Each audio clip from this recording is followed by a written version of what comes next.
The Average Joe Show, back to the minors.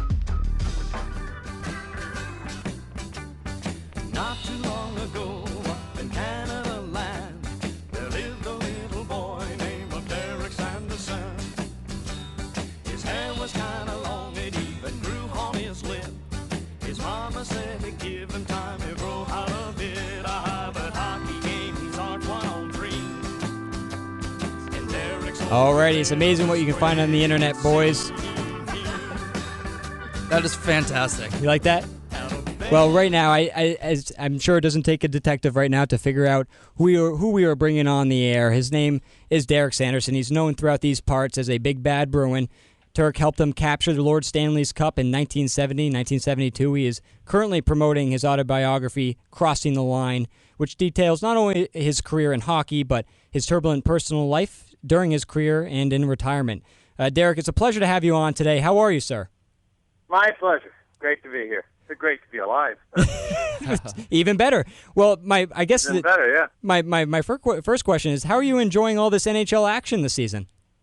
Well, I'll tell you, I'm really disappointed in the NHL owners. They had the right thing. They had everything. They had HD, which is made for hockey. Mm-hmm. They were enjoying an unprecedented popularity in 30 towns, and then they want to just break the union, so they go and do this. I got a hockey guy. I got a baseball guy and a basketball guy deciding the future of our game. I don't know. Yeah. No. Sir, yeah, no, you're absolutely right. Questionable calls all across the board. But you know what? The good news is, with the release of this book, it gives us hockey diehards, we have a few here in the studio, a chance to relive the glory days, what hockey used to be like when they didn't lock out every 4 years. So it's really spectacular that the timing that you were able to come out with this book. My first question, Derek, is the purpose of the book is to, of course, entertain readers with tales from the ice, locker room, stories that fans love to hear. But it features some very dark times in your life. Is it fair to say that piecing these personal accounts together was a fairly emotional and mental challenge on your part?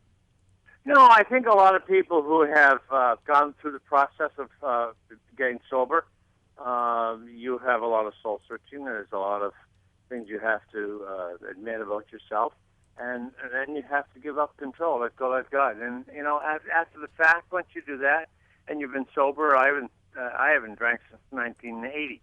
So when you go back to that and say to yourself, I already faced it all, I thought maybe if I was out there and try to demystify the process, maybe I could help somebody. One of the messages you stress right from the beginning of the novel is the fact that your substance abuse was not at all related to your childhood or upbringing, what effect your parents had on you. You mentioned, that it was your own responsibility. How much was accountability a part of rehabilitation for you? Well, I think everybody is out there. No one wants to admit their shortcomings. No one wants to admit that they're shy or insecure. They don't like their height, their weight, their hair. They don't like, the way they look, how they dress, and, how their parents don't give them money, and they blame other things, shortcomings of other people rather than looking at themselves and saying, I could be a better person, which isn't a difficult thing to do if you just kind of go up with it. On a little bit of a lighter note, was reading through some of the stuff and came across an interesting part about you buying 2 sets of everything when it comes to golf, giving caddies one of your extra sets. Can you explain the thought process behind the two? That was the way the first time it happened. I really hated carrying golf clubs through airports. In the old days, they didn't have that. FedEx, you could ship your clubs like I do now. You had to lug them through the airport. You had your garment bag, you had carry-on bag, and you got your golf clubs. You set them down, and then people broke into them and stole them, and whatever. So I really hated taking golf clubs to the airport, one of my pet peeves. So I went to Hawaii, and I was over in Hawaii with my manager of J.G. Buchanan, who had never played before, Armand Bianco. He had never played golf before. Easy win. And I probably will never play again. That day, I bought 2 sets of clubs, and 2 sets of irons, 2 sets of woods, head covers, shoes, so shooting match, gloves, balls, everything. And we went out and played. And and the only reason I did it was because it was raining out in Boston for 3 straight days, so I flew to Hawaii with him. Why not? And at the end of the round, I forgot to tip the caddy, because I always take a cut. But this was an exclusive course, and they had caddies, and Right. so it's Mr. Sanderson. I'm sorry, sir, but you didn't pay me. And I said, oh no, it's not me. I thought I told you, keep the clubs. And I was out of embarrassment of forgetting the kid. And I didn't want him to think I was cheap, so I said, keep the clubs, you and your buddy. Yeah, you just got to set. There you go. That's awesome. So I started doing that. And then, that was foolish, but, clubs weren't that expensive in those days. Clubs were, I think you get irons for $200, $150. You got woods for $200. You buy the whole shooting match for $4.50. Started a lot of young kids golfing, I'll tell you. There you go. You mentioned in your book kind of the lavish lifestyle you live in. I think you referred to it as kind of the playboy lifestyle. With your time in New York, you were friends with Joe Namath, opening restaurants, and money was never an issue. And then, to those who read the book, know about the as we mentioned earlier, kind of the darker times and the money gone. Is your hope to help athletes from making similar mistakes, or do you think it's as big as a problem as the common fan knows, or is it kind of just swept up under the rug? Athletes don't. They got these entourages, and that 30 on 30 piece by ESPN was fabulous. That was great. That was it brought it to the fore. Allen Iverson is broke. That's making $200 million. That's obscene. Mm-hmm. What I made, the $2.5 million I made was today's dollars $17 million. Oh, wow. So if you look at throwing that away, when nickel draft beer was a nickel.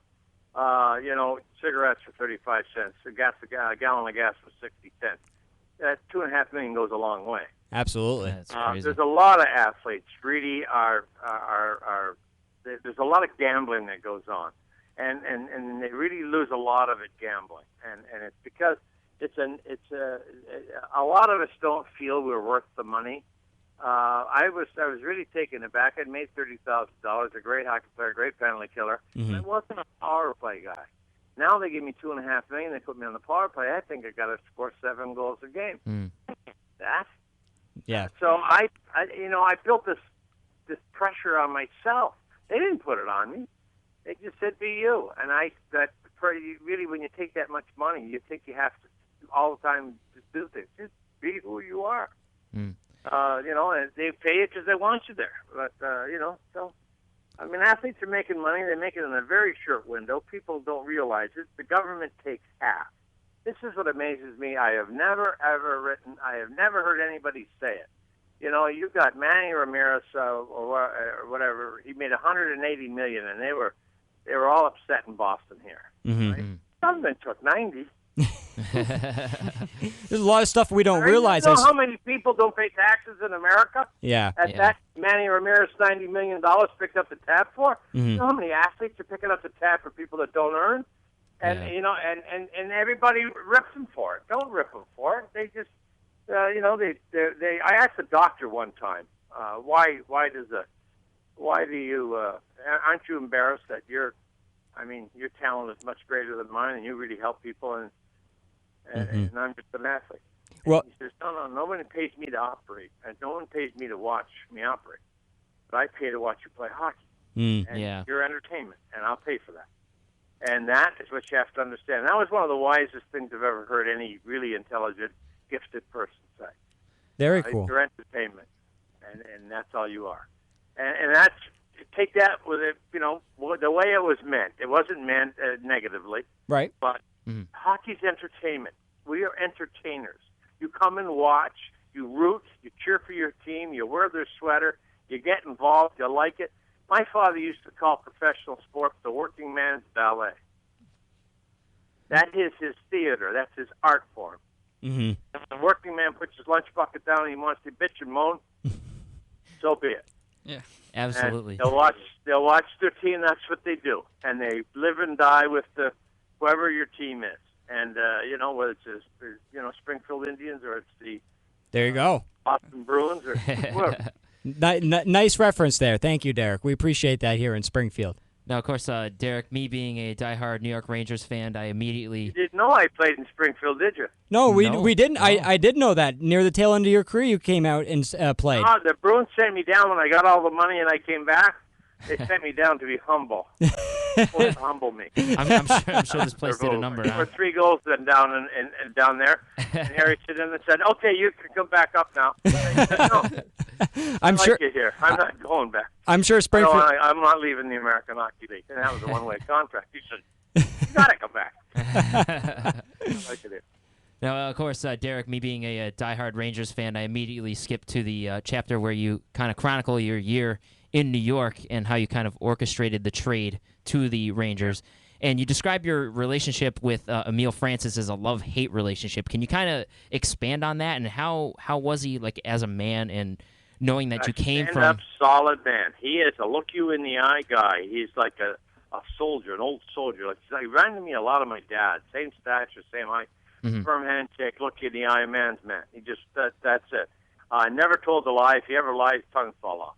Wow. And he was a solid guy, boy. And I tell you, I don't know how you got the hate part of it, because I have nothing but admiration for Emile Francis. He was a great guy. Awesome. And a great hockey guy. And when hockey loses, Emile Francis and Harry Sinden, that's why the game's in trouble today. Derek, we got one more question for you here. It comes from James from Westfield. He's a listener of ours, West Side rather, and he was mentioning yesterday on the air that he's seen the mid-ice hip check disappear from the physicality side of hockey. What evolution have you seen take its role on I'd say probably the physical side of hockey the most since you played up until right now?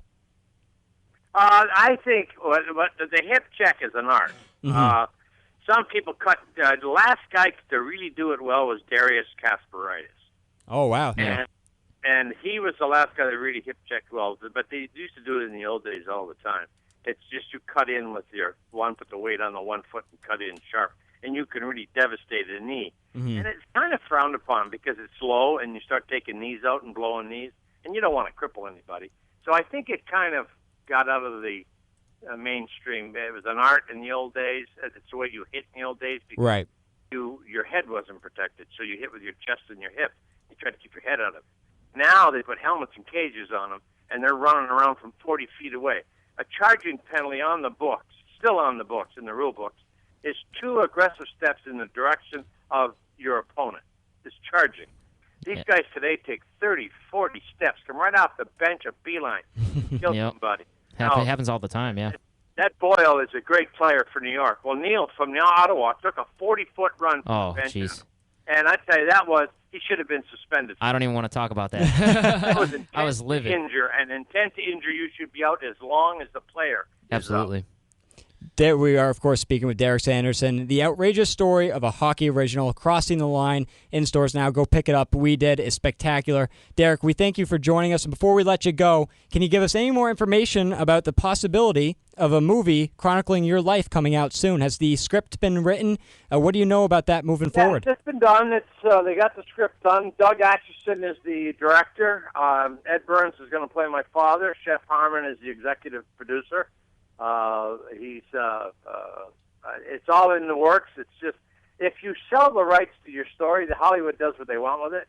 So we're raising the money privately, and that's a difficult thing to do. It doesn't happen on as quickly in this environment, we would hope, but it takes time. But once it's done, and then it'll be hopefully started in January.